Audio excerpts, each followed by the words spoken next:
Hello everybody, and welcome to what I like to call How Can We Use AI? I'm here with my colleague from Lenovo.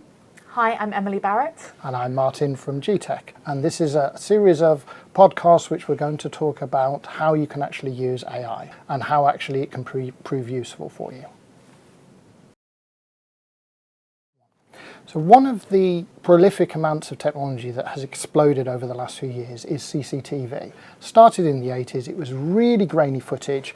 It was really difficult to actually see what was actually going on there. But now we've got to the place where it's higher resolution. You've even got it in a residential area. The only problem you've got is on campuses there could be 100 CCTV cameras, and that could be recording 100 hours of footage every hour. Now, I'm sure universities don't have the resources to look at every bit of that footage all the time. So is there a solution that can actually turn that CCTV footage from what it is at the moment, reactive, i.e. you only view it when something actually happens, to a proactive environment where you can start viewing it all the time and generate alerts and ensure that you've got the right people and the right resources at the right location when there is an incident that happens? There's been a rise in what we call computer vision technologies that have happened over the last 3-4 years. And what those technologies allow you to do is effectively have a computer sit and watch a screen as a human would sit and watch that screen. So anything that a human might be able to detect that's going on that screen, a computer vision program would be able to detect with the right training. And what that means in practice is that you can have 100 pairs of eyes watching 100 screens simultaneously to then proactively alert. It looks like maybe there's a large crowd gathering in this particular area. We might need to send somebody to look at that just to check that everything's okay. Or someone has fallen here. We need to send somebody to assist them. So it allows people to move into a more proactive monitoring rather than the reactive. We capture CCTV, we capture it all the time, but we don't actually go back and look at it unless we're told an incident occurs. And obviously not all security incidents get reported.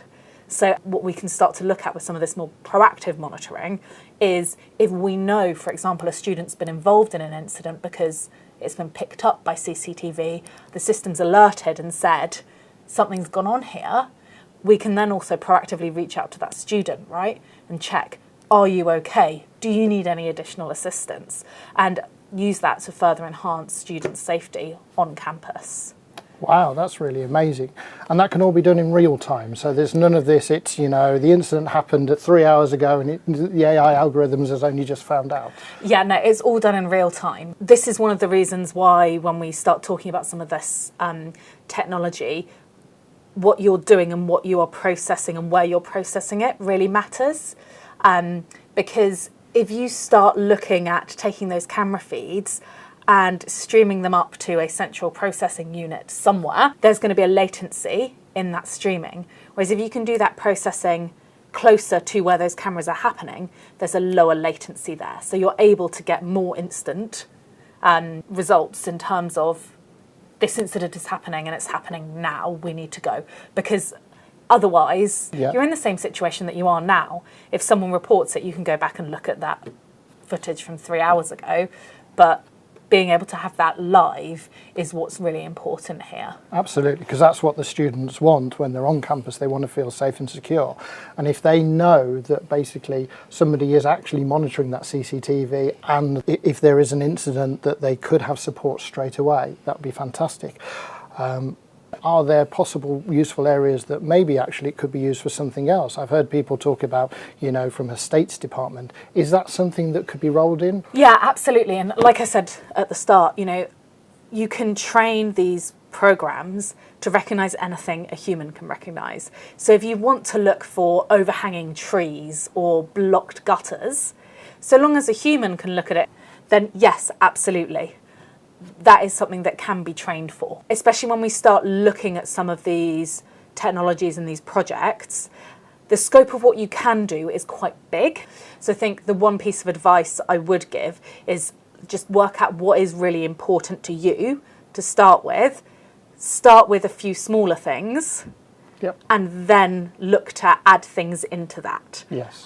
Because otherwise you end up with this trying to boil the ocean situation. It is just about taking that time to really sit down, engage with all of the key stakeholders that might be involved in this to start with, and go, what do we want to define as the things that are really key to us in terms of what we're going to get out of this. So making sure that you are getting that money spent on the areas that you want it spent on is really key here. Okay. Well, thank you very much for that. Some great ideas about the fact that we can now use this CCTV footage in a way that can protect students. It's not going to be a significant investment, and actually there are great opportunities outside of just student safety that we can actually use. How do we get more information about it? Easiest way to get more information about it is to contact your lovely people at Getech, and you guys can obviously always work with us as well to provide that information out to clients. Okay. We will put the details at the end of this section, but thank you very much for watching. Please tune in for the next one about how we can actually use AI.